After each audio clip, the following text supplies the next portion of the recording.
We're back with the Charm City Wire Show. I'm Babes. I'm here with Toby and Zach. Time to talk some Orioles off-season. Winter meetings are coming up. GM meetings are finishing.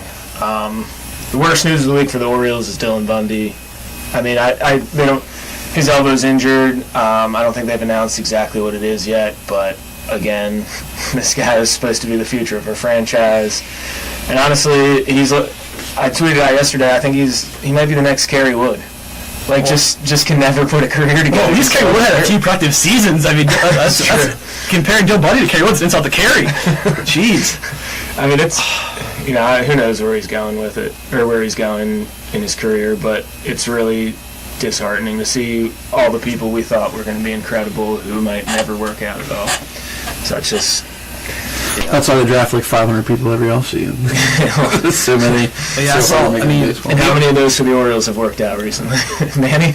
Not much. I saw the Orioles trying to stay positive about the injury and claim it's not that big of a deal, but I saw he got shut down for the last couple weeks of the Arizona Fall Leagues. He's not pitching anymore. And it might not be that big of a deal if he didn't already have Tommy John and already had a shoulder injury earlier this year. I mean, It just shows you how you can't. Pitching's so unpredictable. I mean, when you drafted that guy, everyone loved him. He was like some work. Remember, he was like, I own his jersey. I own the guy's jersey. That's a bad purchase. Well, I got it half off. So I got half off when he went through Tommy John, so it was an okay for it. I actually thought about wearing it today just because. But he was like one of those kids, really strong. I think he worked out with his dad his whole life. He was MLB ready body. They say this guy's he was like a workout warrior. Yeah, he could leg press some insane amount or whatever. And now his body can't hold up. And I think it's just some guys just genetically. I fully believe that. Derek Rose, those kind of guys, it's just genetics. I think. I don't know, who knows, but there's just people who just can't stay healthy, and there's people people like Flacco or whoever, or Favre, who just don't get hurt for whatever reason. But anyway, so with the GM meetings have been this week, and basically they say most of the trades you'll see in the off-season kind of start forming this week. The barn burn between the Twins and the Yankees. Did you see that? I can't remember that. Aaron Hicks for John Ryan. Twins are active. They signed the big Korean bop for the first baseman. Well, I don't think they signed him. I think they just won the rights to talk to him or whatever. Yeah, he's the guy with the bat flip. This year, he had this epic bat flip. So the winter meetings come up for, I think it's first or second week in December. I think it starts December 7th, maybe, something like that. But I just wanted to kind of play a little game here. I'm looking at the top 50 free agents. We have Chris Davis at number 5, Matt Wieters at 15.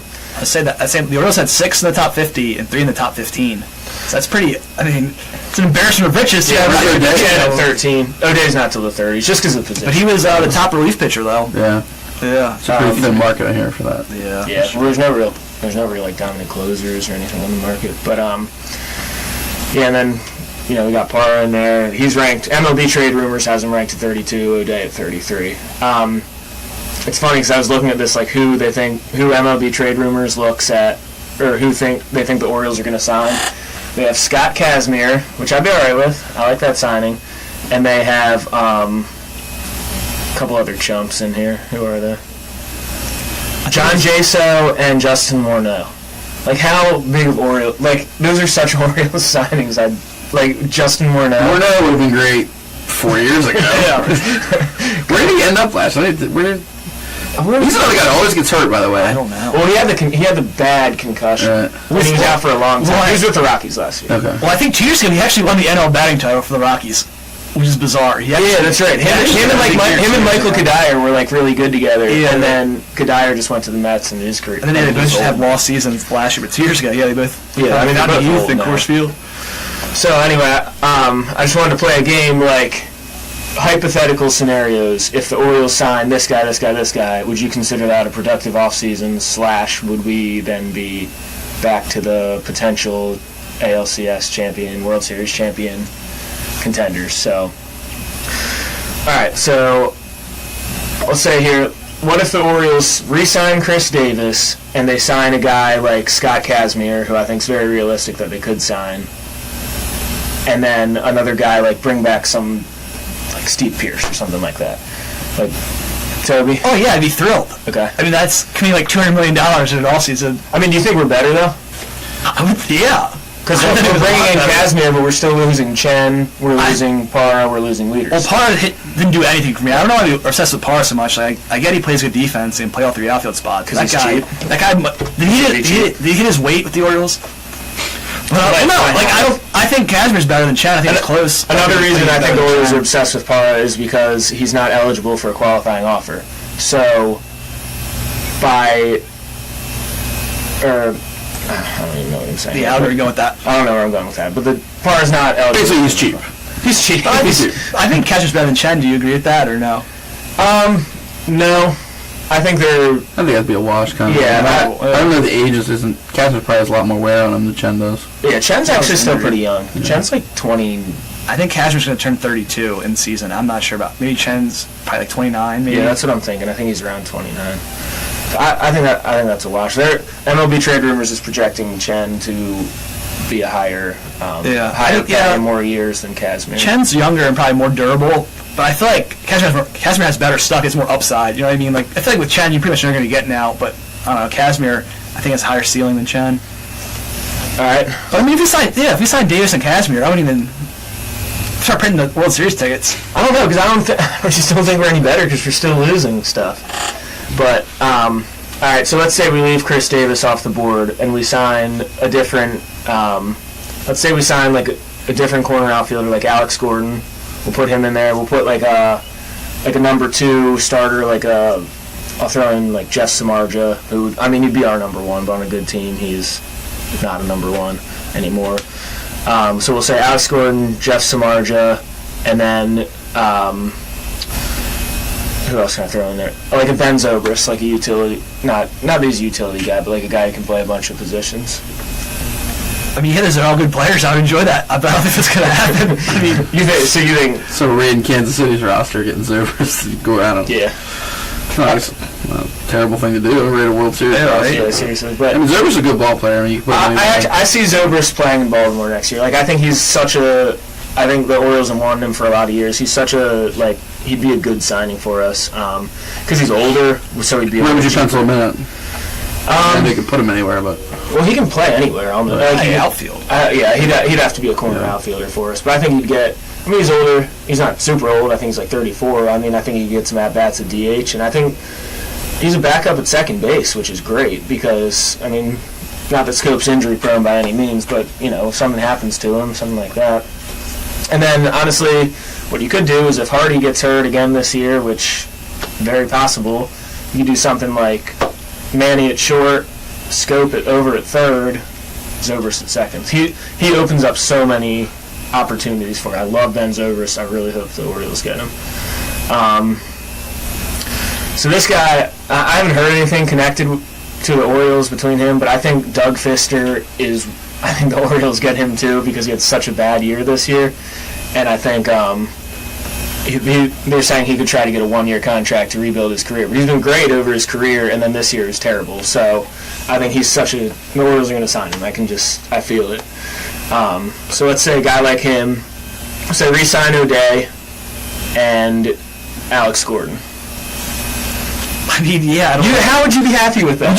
I don't even know the settings are tough. You compare it to last year when we did. Well, because they're not going to make just 2 signings. It's hard to, It's hard to get the whole picture from. I'm not including like the little like minor. I'm sure we'll make a couple minor league. Oh yeah, so for like the top. Yeah, I wouldn't like that. Yeah. I would not enjoy that scenario. All right. I thought you were talking about Fister. The guy, I don't know what he's going to cost, but the guy I'd love to see is Jordan Zimmerman. What do you guys feel with that? He's going to I feel like that's a guy that can anchor. I know he didn't, but he's got upside, and I feel like that's a guy that could anchor a staff. Yeah, a couple years ago he was 2 years ago he was a number 1 guy, and I went into last year. I actually before this past year predicted him to be a Cy Young Award winner because he was so good 2 years ago, and he's kind of like the underrated guy. And there's no pressure on him because of Scherzer and all that, so he wasn't even their number 1 guy, but I thought he'd have a really nice year and he didn't. They have him projected here at around 6 years, $126 million. They have MLB Trade Rumors again. They have him, they're 7th best free agent, so I mean, yeah, I'd be happy if we got him. I don't think he'd be the guy I want to get, though. But if I hear the Orioles sign Jordan Zimmerman, I'm sitting there. Oh, yeah. I like his jersey. He's the third best pitcher behind Price and Greggy on that list? That's how they have him listed, yeah. I swear this guy. And then you got, like, Johnny Cueto's right in there, too. Okay. He's not a big strikeout guy, and, like, coming from the National League, the American League That East. scares me, too. Yeah. I don't think, if I was a shout, like, big money pitcher, I'd go get Price. You know what I mean? Well, I mean, if you're going to go all in, go in. You know what I mean? there's a difference between those guys.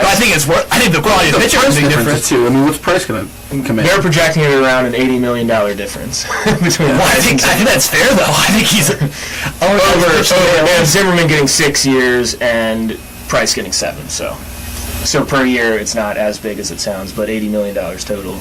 Even though, I like Greinke. I would, you know what I mean? I just would rather. If I'm going to shout a big man for pitching, I want a true ace. I don't think Zimmerman's like a true ace, with dominant stuff. You know what I mean? I agree with that point. I think there's only 2 true aces, and that's Price and Greinke. Yeah. And I think I'd prefer Greinke, honestly, because of his postseason, or because of Price's postseason not being that great. There's probably a big age gap between those two guys, too. So when do we have our Syndergaard DeGroms and coming up from our farm system? Well, we already have them. We have Chris Tillman, we have Brian Mattis, we have, Bundy, Gosman. I mean, it's kind of depressing because I thought he was one of the guys that thought we had a good shot of bringing back, but now it looks like I don't think they have any chances Darren O'Day. I think he's gone. I know. I think he's the best relief pitcher on the market. He might be our most important free agent, to be honest. But it is sad because, I mean, it sounds crazy to pay a middle reliever that kind of money, but, like, he's so important to our team. And without him, I don't know. I mean, Brad Brock stepped up this year, but who do you go to in that one if you need that, like, bases loaded, there's 1 out or something, when you need a strikeout strikeout and another out or a ground ball? Who do you go to on our team other than him? I don't know who that would be right now. Well, I mean, if you think back last year, though, we lost Miller. We thought it was the end of the world. Their bullpen was still good last year. Like, I think that if we lose a day, it's going to hurt. But I have confidence. We've done great finding diamonds in the rough in the bullpen. Like, right now, a 7-8-9 of Gibbons, Brock, and Britton. I still feel pretty good about that. Like, obviously, I wish O'Day was in the mix. But, I mean, I think our bullpen would be all right Gibbons, without him. Yeah, I think he could be a really big contributor next year. So, yeah, he could step up into that role. That's a good point, but it would just be so disheartening to lose O'Day. And plus, he's such a big part. Like, he's like a spirited guy. Like, he's one of those kind of guys you kind of people flock to. I think he's the guy in the bullpen that everyone looks up to. He's absolutely. I read these could give the shot to match any offer he gets. But, yeah, he wants to be here. That's the thing is, like, every free agent says they want to be here, and I believe them all, but we got to prove we want him here. Oh yeah, like I can't blame. I mean, the money. It's all about the money, and I can't blame them. I mean, that's their livelihood. Yeah, I mean, when you're getting into like 120 mil, like how much is 1 mil here or there? But they probably for your happiness. If you truly believe you'll be happier here, how much is that really? Yeah, isn't his wife? Don't they say the Nationals? I think she's like is she a DC news reporter or something? She has a job in the media. I'm not sure if it's DC or somewhere else, but she has a job in like a city that I think has been like talks that are interested in O'Day. I mean, this would be a dagger, but MLB trade rumors has him projected going to the Red Sox. That would be a dagger. It was rough to see Koji for these past couple years dominate us. I was all right with Koji because who did we get out of him? Davis, right? Well, Koji did go to Texas, but I'm saying like I'm all right with him not pitching on our team. We got Chris Davis in return and big game hunter. You got likable guys. I always thought Koji's really likable. It's always he's definitely likable. Red Sox. I always liked him a lot. He's definitely a likable guy. We're talking about potential landing spots. Everyone kind of thought it was locked up that Wieters would go to Atlanta, like that's where he was from. He went to Georgia Tech, but they signed Brzezinski the other day. So I wonder if that kind of. Yeah, but I don't think they see AJ Pierzynski as their like guy. Their starter. Yeah. I mean, this hasn't. They're saying the Nationals could be in on him. So. I mean, I'll drive down that beltway myself. I'm all in on. Nationals gonna spend more money. That's crazy, man. Yeah, and they're complaining about they don't get a fair shake in Masson money. Seems like they like. Well, they don't, but they just spend theirs. We don't. Like we just pocket ours. I mean, Peter Angelos is a cheapskate and a scumbag, but I feel so confident in him in the courtroom. Like they were going to win this Masson battle. You know what I mean? Like he's a guy you want fighting for you. Yeah, if you're suffering from asbestos, but he's a great lawyer. He's a great lawyer. Let's be honest. He's not going to back down. He's such an old curmudgeon, just like old hard ass. Like Like, I almost want to get injured just so he can represent me. I have confidence in him. You can do that type of lawsuit. I mean, if it's a pricey injury, I don't know. Big settlement. I think he's like strictly asbestos. He does it all. He does it all. Man. He's not even something. He never even comes to the games. He's just in his office all day. He never shows up for the Orioles games, which is weird.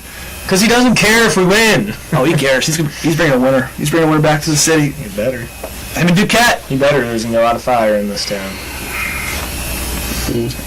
All right, we'll take a break. We have the Charm City Wire Show.